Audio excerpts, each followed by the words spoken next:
श्रवणानंद उपक्रमांतर्गत आपण ऐकतो आहोत शुभांगी भडभडे लिखित मृत्युंजयाचा आत्मयज्ञ. प्रत्येकाचे आयुष्य ध्येय देशाचं स्वातंत्र्य हेच असायला हवं, अन्यथा स्वतःला स्वतःच्या जीवनाला काय अर्थ आहे. डॉक्टर हेडगेवार गेल्यावर कितीतरी वेळ ते स्वतःत हरवल्यासारखे बसले होते. विश्वास बैठकीत आला होता. तात्या, तुम्ही क्रांतिकारक आहात म्हणजे काय? शाळेत मला सारेच जण विचारतात, अजून पुस्तकात हा शब्द आला नाही.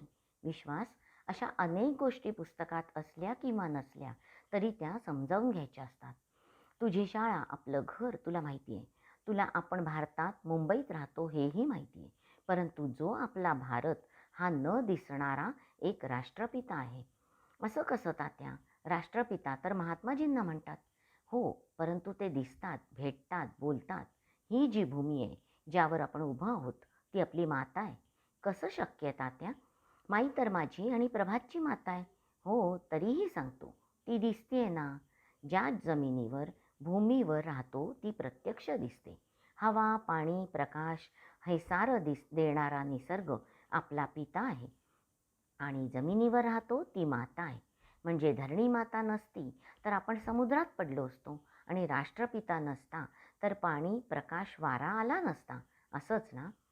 संपूर्ण भारताला जे त्यांना सांगायचं होतं तात्या सांगू शकत होते, परंतु आपल्या 10 वर्षाच्या विश्वासला ते धडपणे सांगू शकले नव्हते. त्यांच्या मनात आलं, समस्त स्त्री वर्गाला शिक्षित व्हायलाच हवं, तरच देशाला नव्या विचारसरणीची मुलं मिळतील.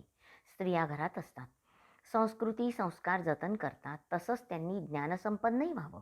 त्यामुळे किशोरवयीन मुलं सहजच घरातून तयार होतील. डॉक्टर हेडगेवार यांचे त्यांना स्मरण झालं. शिशुगट, कुमारगट, तरुण गट यातून होणारे संस्कार काळाची नितांत गरज आहे. ते विश्वासला म्हणाले, विश्वास, जेव्हा जेव्हा आम्ही रिकामे असू तेव्हा तेव्हा आमच्याकडे येत राहा. तुला खूप सारं शिकावं लागेल. त्याने होकार दिला आणि खेळायला गेला. तात्या त्याच्या पाठमोऱ्या आकृतीकडे पाहताना देशातल्या नव्या पिढीचा विचार करीत होते. सायंकाळ आता हलकेच अंगणात उतरत होती. आपण आम्हाला साहित्यिकांच्या गुरुस्थानी बसवून साहित्य संमेलनाचं अध्यक्षपद सन्मानानं बहाल केलं. मनापासून आनंद झाला. साहित्याच्या भव्य व्यासपीठावरून आजवर जे अध्यक्ष बोलले त्याचा धांडोळा घेत आम्ही काही विधाने प्रस्तुत करणार आहोत. तात्या आपल्या खास शैलीत बोलत होते. एरवीचं जहाल रूप आज त्यांच्या मुखावर नव्हतं. तसंच साहित्याचं सोज्वळ सात्विक रूप त्यांच्या मुखावर होतं. धोतर, पांढरा सदरा, डोक्यावर काळी टोपी, हातात छत्री, जवळ असलेली पेपरची घडी आज नव्हती. प्रसन्न भाव त्यांच्या मुखावर होते. मनात आलेले विचार काव्यातून अलगद प्रस्तुत करतानाही एखाद्या सम्राज्ञीप्रमाणे भाषेचा डौल आणि दिमाख ते सांभाळत होते. कादंबरीचे नायक होऊन नायिकेला समजून घेत होते. लेखातून निर्भयपणे टीकास्त्र सोडत होते. तरुणांना ते प्रोत्साहन देत स्वदेशाची जाण समजावून सांगत होते. इतिहास लेखन करताना अन्यायी वचनं वगळून सत्य इतिहास लिहित होते. बहुआयामी लेखन करणारे तात्या स्वतःही बहुआयामी व्यक्तिमत्वाचे होते. ते बोलायला उभे राहिले आणि टाळ्यांचा कडकडाट काही केल्या थांबत नव्हता. त्यांच्या जय जयकाराच्या घोषणा संपता संपत नव्हत्या. काल परवाच माई म्हणाल्या होत्या, इतर ठिकाणी देता तसं भाषण देऊ नका, कारण शांतपणे साहित्यावर बोलावं. आम्हाला माहिती आहे, आपण हजारो भाषणं दिलीत, आपण अभ्यासक आहात, आपण लिहिता छान, पण या ठिकाणी आपण कसं बोलावं हे सांगायला नको. परंतु राहवत नाही ना. तशी प्रत्येक स्त्रीची उपजत उपदेश करण्याची प्रवृत्ती असतेच. मी त्याला अपवाद कसे? झालं बोलून नाही, तुम्ही सांगितल्याप्रमाणे संयमाने बोलू, अगदी निश्चिंत असावं. नारायण म्हणाला, तेच आणि तसंच. तेव्हा त्याच्या खांद्यावर हात ठेवून म्हणाले, बाळ, तू सांगतोस तसंच बोलेन हो. शिस्त असली, कठोरता असली, जहाल शब्द असले तरी ते घरात मृदू होते. सर्वांचं ऐकत होते. सर्वांना ज्ञात होतं, ऐकावं जनाचं, करावं मनाचं. तसंच तात्या करणार होते. तरीही प्रत्येक वेळी एक सूचना असायचीच. ते अध्यक्षीय भाषणाला उभे राहिले की अफाट वक्तृत्व हा सर्व गुण त्यांचा सर्वपरिचित होता. त्यांनी सुरुवात केली ती स्वतःच्या शैलीत. साहित्य विश्वात क्रांती करू इच्छिणाऱ्या साहित्य सम्राटांनो, प्रत्येक काळात विचाराचं परिवर्तन नकळत होत असतं. सारंच जुनं जाऊ द्या, मरणा लागुनी असं नसतं. तसंच नवमतवाद हा संपूर्ण ग्राह्य नसतो. तसाच तो त्याज्यही नसतो. आम्ही खूप खोलात जाण्याची वृत्ती असूनही मराठी साहित्याच्या उगमापर्यंत जाणार नाही. परंतु आज जो जीवनवाद, नवमतवाद, प्रतिगामी, पुरोगामी, बुद्धिवाद अशा काही गोष्टींकडे वळणार आहोत. काही म्हणतात त्याप्रमाणे जीवनासाठी कला असावी, तर काही म्हणतात कलेसाठी, आत्मनंदासाठी कला असावी. काही म्हणतात बुद्धिगम्य जीवनात कला ब्रह्मानंद देते. प्रत्येकाचा साहित्यविषयक दृष्टिकोन असणारच. परंतु साहित्याचं जीवनात फार मोठं स्थान आहे. अंदमानच्या त्या कालकोठडीत सुखदुःखाची साक्षीदार आमची प्राणसखी कविता होती. जीवनानंद देणारी कला ही सुखदुःखाची भागीदार, आनंदाची जोडीदार, समाज प्रबोधनाची साथीदार आहे. साहित्य निर्मितीचा प्रत्येकाचा अनुभव वेगळा असला तरी जे जे उत्कट, सुंदर, महत्तम, शिवमंगल ते साहित्य कालातीत असतं. सामाजिक समस्या कालानुरूप बदलत जातात, जाव्यात, परंतु असं काही लेखकांनी करावं की जे कालातीत असावं. आर्य चाणक्यांनी आपलं साहित्य 600 वर्ष टिकावं म्हणून प्रयत्न केलेत. आद्य शंकराचार्यांनी आपलं साहित्य 4ही मठातून कायम ठेवलं. प्रत्येकाला असं लिहिता येईल असं नाही, परंतु जे लिहाल ते वर्तमान कालाची आवश्यकता म्हणून लिहाल तर तो इतिहास होईल आणि इतिहासाची भविष्यात नोंद होईल. पुरोगामी की प्रतिगामी असा प्रश्न आज विचार प्रबळ आहे. याचं उत्तर आम्ही पूर्वीच दिलं आहे. चकाकतं ते सोनं नाही आणि जे चमकतं ते सोनं नसेलच असंही नाही. कुठलीही गोष्ट नवीन आहे म्हणून त्याज्य वा ग्राह्य नाही, त्याप्रमाणे पुरोगामी आहे म्हणून त्यात तथ्य आहे असं गृहीत धरता येत नाही. 1878मध्ये मराठी लेखकांची एक बैठक आमंत्रित न्यायमूर्ती महादेव गोविंद रानडे यांनी पुण्यात केली होती. त्यानंतर कमी अधिक प्रमाणात साहित्य संमेलनं सुरू झाली.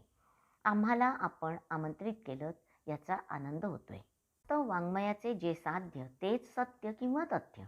अनेक प्रसंगी नवी मते उपद्व्यापी न ठरता जुन्या अपायकारक अंधारात घुसलेली प्रकाशाची, आरोग्याची किरणेही असू शकतात.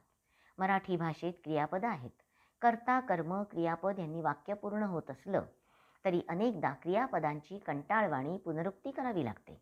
संमती देणे, निषेध करणे, प्रचार करणे, आनंद होणे अशा अनेक शब्दांतून एका धातूची द्विरुक्ती होते.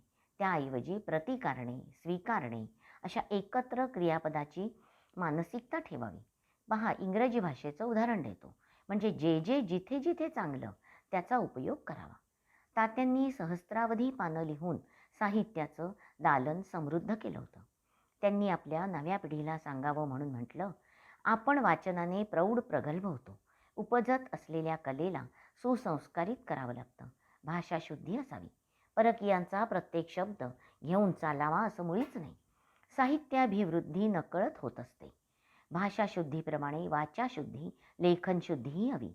2 वाक्य मराठीत, 1 वाक्य इंग्रजीत नसावं. देवनागरी लिपी आपली आहे, त्यात लिहावं. आज अखिल विश्वाला देण्यासारख्या 2 गोष्टी आपल्याकडे आहेत.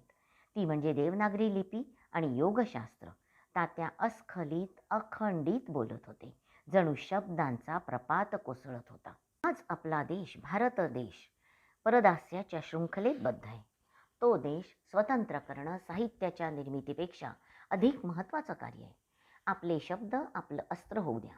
शब्दात अस्त्राची शक्ती असते. शब्दात अडकवण्यापेक्षा शस्त्र हाती घ्या. देशाला स्वतंत्र करा. शब्दाशी खेळ करण्यापेक्षा शत्रूशी शस्त्राने खेळा. साहित्यासाठी आज पोथ्या गुंडाळून शिबिरांकडे वळायला हवं. कारण जे राष्ट्र खुरटे, दुबळे, जे साहित्यिक खुरटे दुबळेच होणार. ज्या दुबळ्या राष्ट्राला परक्यांची प्रबळ दारू आग लावते, त्या साहित्याला कशी आग लागते ते लक्षात घ्यावं. तक्षशिलासारख्या करोडो दुर्मिळ ग्रंथ असलेल्या ग्रंथालयाला आग लागून 7 दिवस पुस्तकं जळत असतात. परंतु देशाला स्वातंत्र्य मिळालं तर ते पुढल्या पिढीला तसंच राहील.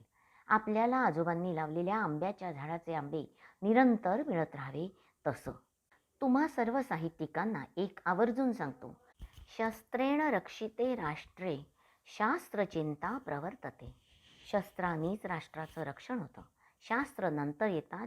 शास्त्र जपून ठेवण्यासाठी चिंता असते. आम्ही तर म्हणतो पुढच्या 10 वर्षात लेखक कवी झाला नाही तरी चालेल, साहित्य संमेलनं झाली नाहीत तरी चालतील, परंतु 10-10 सहस्त्र तरुण सैनिकांची वीरचमू आपल्या खांद्यावर आधुनिक रायफली टाकून राष्ट्राच्या मार्गामार्गातून शिबिरांतून टप टप करीत संचलन करताना दिसायला हवी.